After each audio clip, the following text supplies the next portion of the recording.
Okay, so So, like we were talking about the height, kind of my example of the height here. If we pick five of these, and if I picked five and you picked five, we're not going to pick the same five, so we're going to have different means, right? right.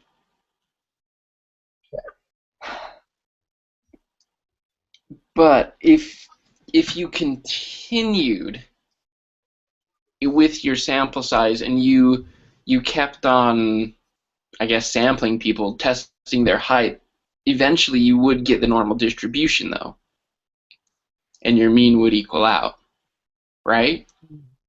I believe so. As you expand it, I mean, any any experiment as you get more and more subjects, you're going to have a more correct mean, I guess. More evenly distributed or more, Yeah. yeah. Um,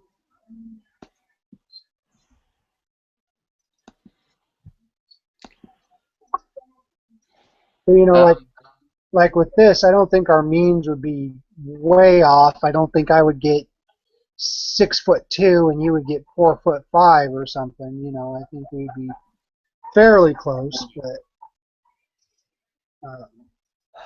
so I think what well, it's what was your mean for the salaries? salary. Let me see. Give me just 1 second.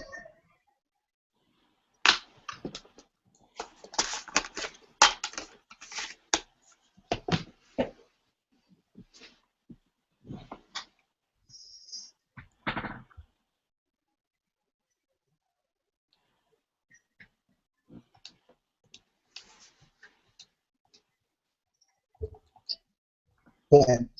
My mean was 44,760. And see, mine was 44,540, so those are pretty close. Okay. So Huh. like kind of like I was saying, I don't think we would be too far off. Right. I don't think one of us would have gotten 39,000, and the other one get 52 or something. Right, 'cause that's not probability says that that's not likely to happen. And as I said that, if you just randomly picked all of the high numbers, you probably would have gotten around 52,000. Yeah. Um, I don't know. In my mind it makes sense because whatever population you're polling from, unless I mean it's really weird, you're gonna have a normal distribution. Mm-hmm. And if you're pulling samples from that normal distribution, your mean it will be different, but it's still going to be fairly close to the population mean. And as we can't go and sample it, well, I guess could sample all the students at BYU Idaho, but where that's kind of um, out of reach, I guess, then I think that's where the sampling distribution comes into play. Okay. Yeah, I mean, if you look down on the bell curve, we were both on the low side of the bell curve. We weren't Right. extremely on either side, but we were both kind of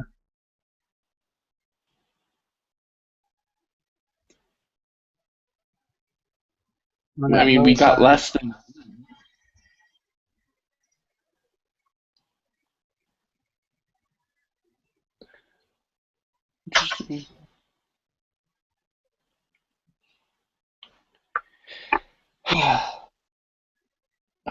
I wish I could explain it better. So I, I think we're doing I guess okay. I wish I understood it better too. Well, to me, it just seems like this bell curve is the sampling distribution, because you're not going to get, even though you might have things that are outliers. Let me see. Like one of the salaries was 59.5. That's not going to show up in this distribution because it's such an outlier that nothing else, everything else is going to bring that down. You know what I mean? So I think Yeah. basically this bell curve is what we were talking about, the sampling distribution, because your all of your means are in that bell curve somewhere, even though your outliers are going to be outside of it. I think there was a couple of low salaries Hmm. too that don't show up in that bell curve.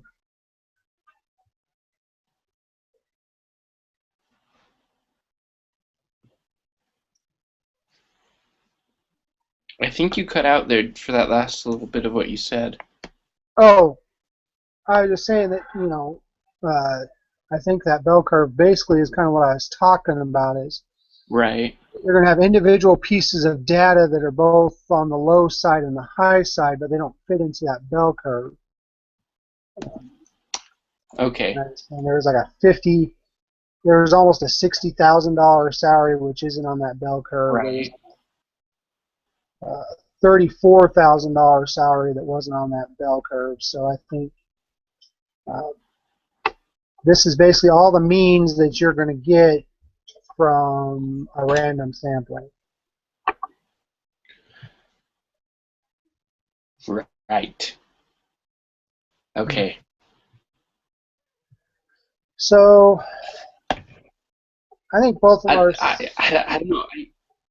Sorry, what? Oh, go ahead. No, I was just gonna talk. I didn't have anything important. Okay. Then it says, does your sample mean appear to be unusual? I don't think it's unusual. It's right there. It's within the bell curve.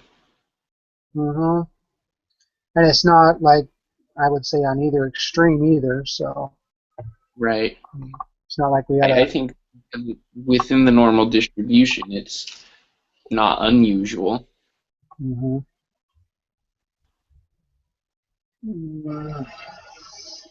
So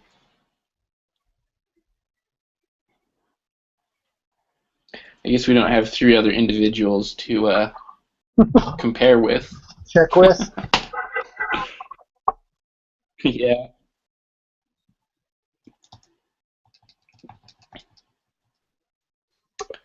Let's see. There might be a thing on my calculator though to quickly.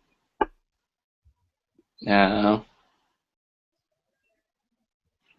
I found my old calculator from high school and figured Oh, out how to put the z-score formula into it. So that's kind of cool.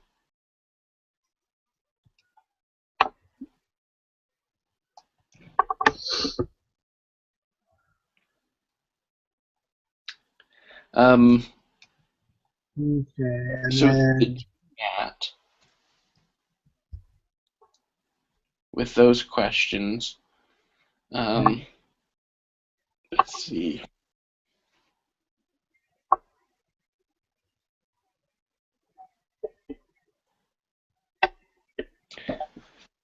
So with that GMAT question, I'm not sure on that first part of it. It asks if either a random sample is taken or if a sample of 10 is taken, what the shape of the distribution will be. I think obviously with the simple random sample, if it's a large enough sample, it's going to be a normal distribution. But Well, I'm not sure 10 students is a large enough sample size. see that I would question too. Um, but when you go to the answers for it, It says because in the question it says that the scores on the GMAT are normally distributed, that's going to give you a normal distribution.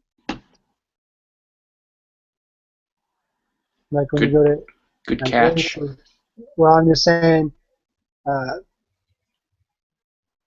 to me, like I would say 10 students, but you're still going to be on that bell curve, even with 10 students that you do Right. normally. So I No, think I, you'll be I fine. think he made a good point with it being normally distributed. Sorry. All right. Uh, Sorry, I didn't catch what you said because I was talking. oh no, you're fine. You're fine. Go ahead. Um, I was just saying that it you catching that it's normally distributed, that makes sense now if it's only a sample size of 10 students. Because we already know that it's normally distributed, then it's of course going to be the same. It's going to be distributed normally. right.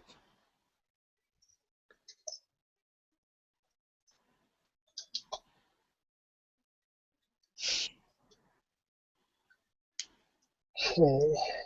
Then And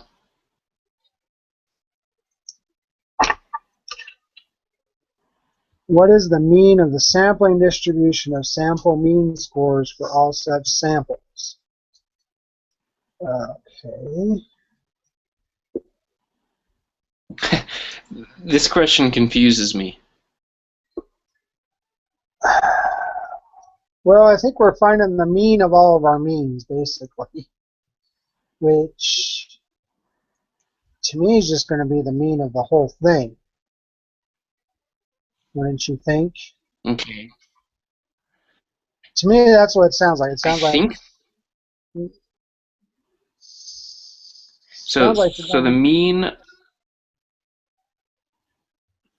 it sounds like me like it's the mean of the mean, Yeah, that's what it sounds or like I. to me too. So maybe it's the mean of our Oh, okay. Like on the top, it's where your means So fit on that bell the curve. If you mean find of the this. mean of all of those means.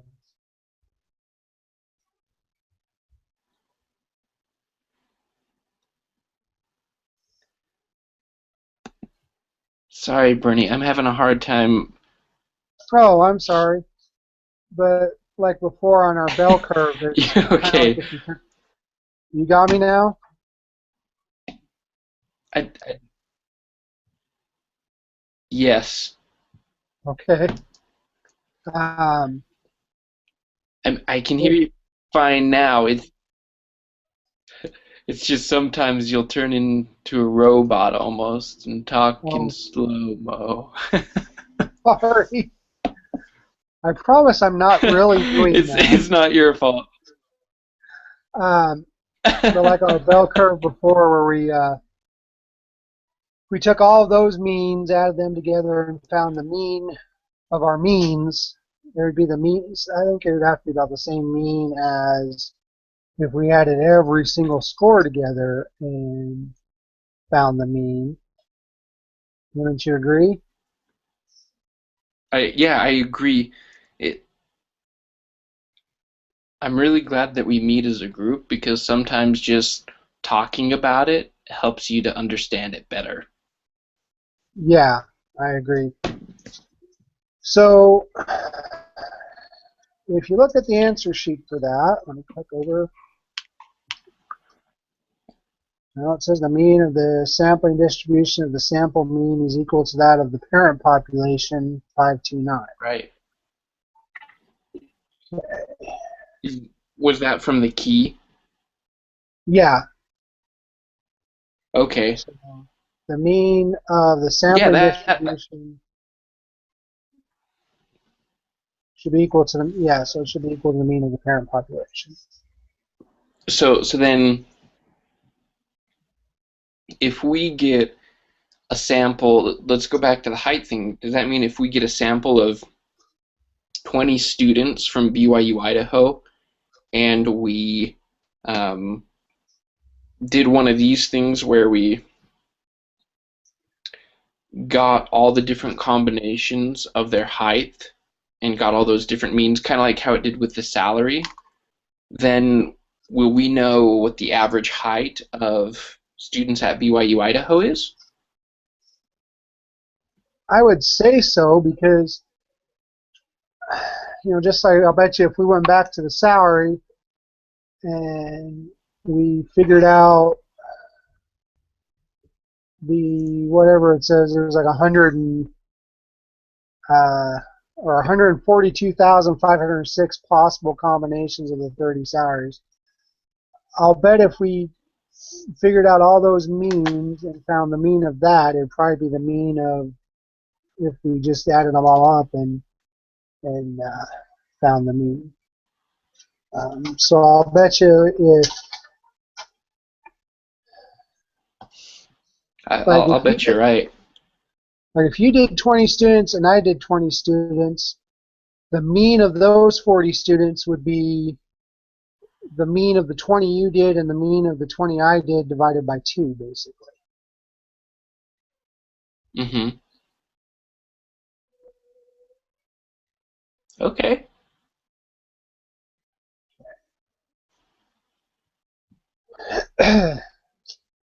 Okay. It's all starting to make sense now. What is the standard deviation of the sampling distribution of the sample mean scores of all such samples?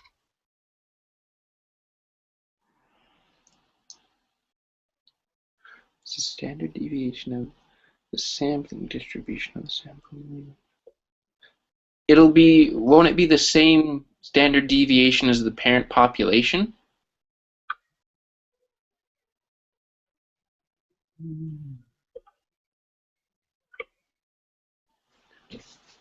Because if we take and we have the same mean and we also have a normal distribution, then that would kind of hint that we're going to have um, the same standard deviations, right? Uh, to me, that sounds logical, but it's not the right answer if you look at the key. Yeah, I just looked at that. Uh, there's that. What is it?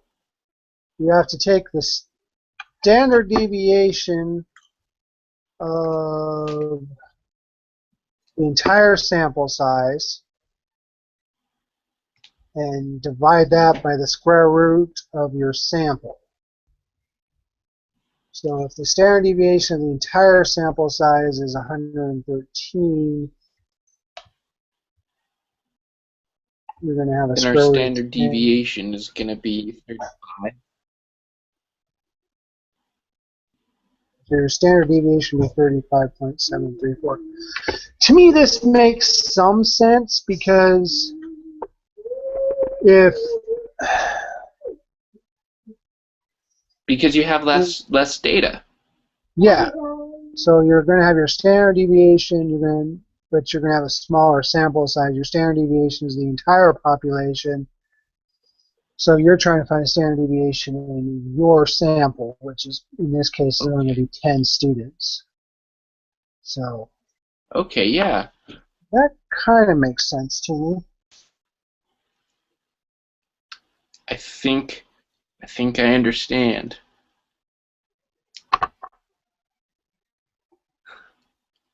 Hopefully. Okay. Should we try the group meeting? I say let's go for it. Let me connect my computer to the internet. My other computer. Not the one we're on. I don't have some kind of magic.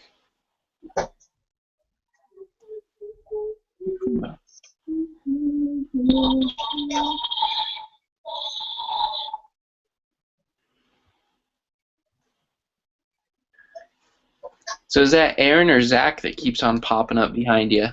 That's Aaron. It keeps popping up Okay. behind me.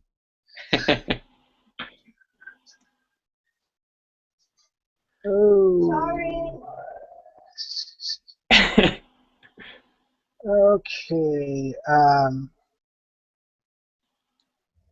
I've almost got it up. Come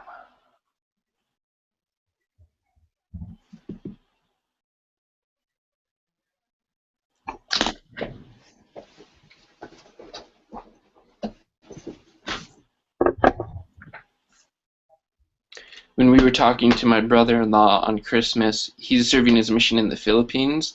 There was a whole bunch of Filipino kids that kept on popping up behind him.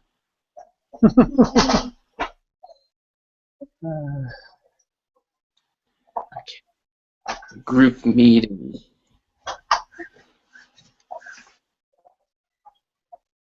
Is Iron being slow for you as well? no, it's been okay. Okay. Maybe it's just my internet, and that's why we're having all these problems.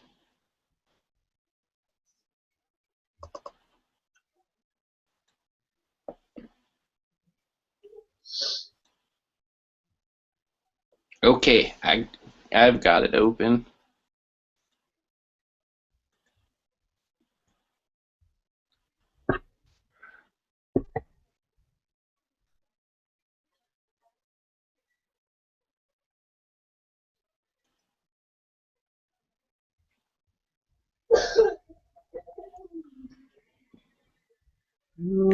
So Okay. number 3, if your sample size is 5, what's the shape of the distribution means histogram when the parent population is right skewed?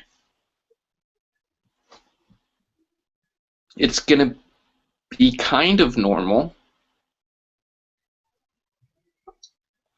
Uh, do you remember in the book it talked about the rule of 30? The rule of 30, I'll be honest, I don't. Let me. Okay. Um, Basic says if the parent population is almost normal, then a sample size of 5 will probably be sufficient to assure that X will be approximately normally distributed. If the parent population is heavily skewed, now to me, right skewed is going to be heavily skewed. Right. We require a large sample size to be assured that X will be normally distributed. For most moderately skewed distributions, a sample size of around 30 is traditionally thought to be sufficiently large to ensure that X will be approximately normally distributed. This is not a definitive number, but a rule of thumb. And then it says for tremendously skewed distributions, for example, the distribution of lottery payouts, a much larger sample will be required before the distribution of sample means is approximately normal. They may require billions of observations. Simulation can be used to determine if a particular sample size is sufficient. For this course, if the sample size is at least 30, we will conclude that the sample distribution of X will be approximately normal. So, Okay. So if it's to me, if it's so if we're skewed, 5 is not enough. okay, that does make sense. I was just going off of playing around with the sample distribution applet, Mm-hmm. but my sample sizes that I was doing was like 10,000.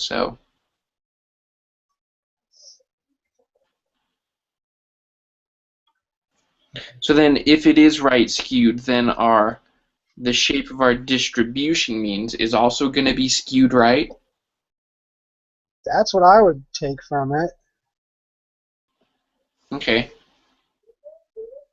And Then number 4, with a sample size of 100, then it will be normal shape yeah, that's what I would because think. Okay.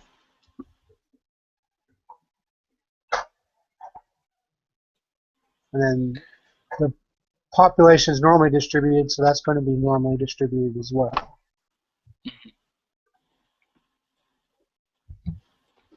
So when is it normally distributed?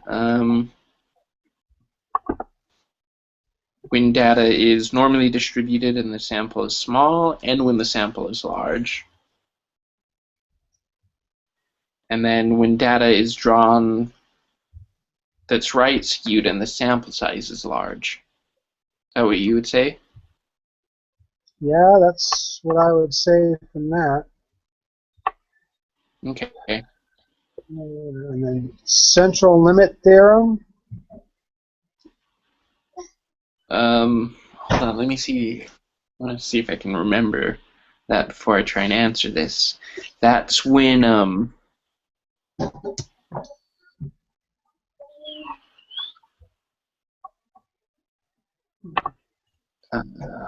I don't remember it off the top of my head. That's horrible. The large number law says that, or law of large numbers says that if you increase your sample size, then your mean is going to reflect that um, of your parent population. Let me double check. See, basically said So you it, didn't see the entire distribution of sample means. We only observed one sample mean x. Even though we do not get to see the distribution of all possible sample means, since the sample size was large, we can be assured that the sample mean x can be considered as one drawn from a normally distributed population of possible sample means. You have observed in this simulations that if the sample size is large, the random variable x will be approximately normally distributed. In other words, the sampling distributed of the sample mean will be approximately normal if the sample size is sufficiently large. This important result is called the central limit theorem. So basically what you were saying, if you use a large enough sample size, you know then it's normal. then you're going to be normally distributed. Yeah. Okay. So central limit theorem is if it's large enough, then it's going to be normally distributed. And then the large number law, however, is that um, if the sample's large enough, that um, the sample mean will be close to the population mean. Yes. So the distribution of sample means is normal when x is normally distributed or when, thanks to the central limit theorem, our sample size is large. So Okay. sample distribution.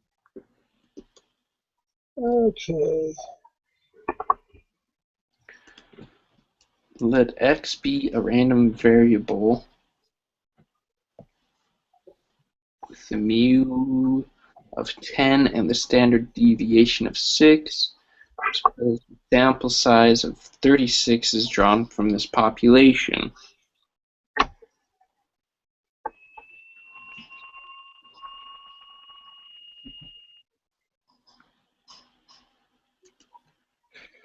What is the mean of distribution of the sample means?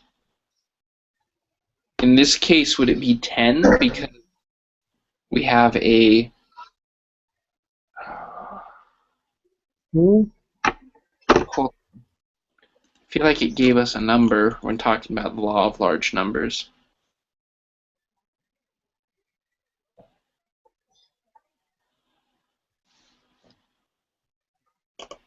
It would be 1, isn't it?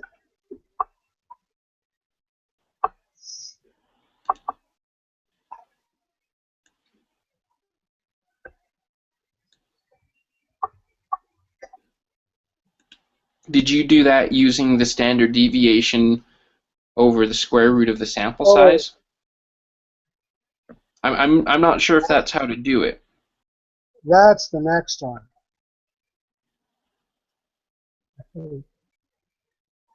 Okay. Okay.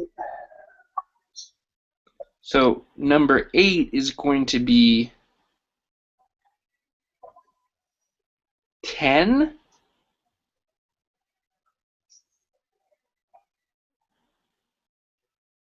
Yeah, because it's going to be the same as the population mean, right? That's what I'm assuming. If population mean, if this is the normal population, then yeah.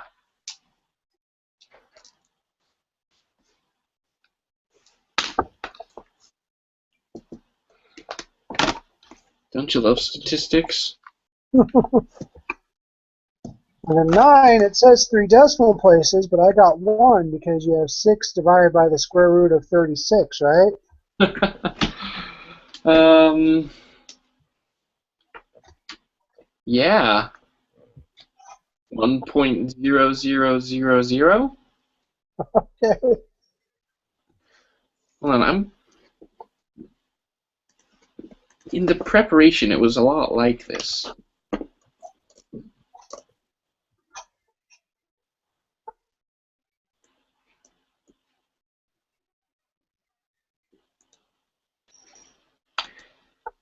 Yeah, I agree with you. It should be 1. Okay. Uh, and then 10 we talked about a minute ago, right? So it would be normal, and that's the law of large numbers, right?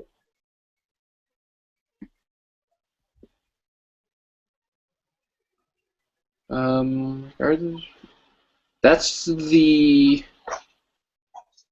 no, that's the central limit theorem. Mm, Central limit theorem says that if the sample's large enough, that the shape will be normal. But then the law of large numbers is if the sample's large enough that the means of the sample and of the population are going to be close. okay.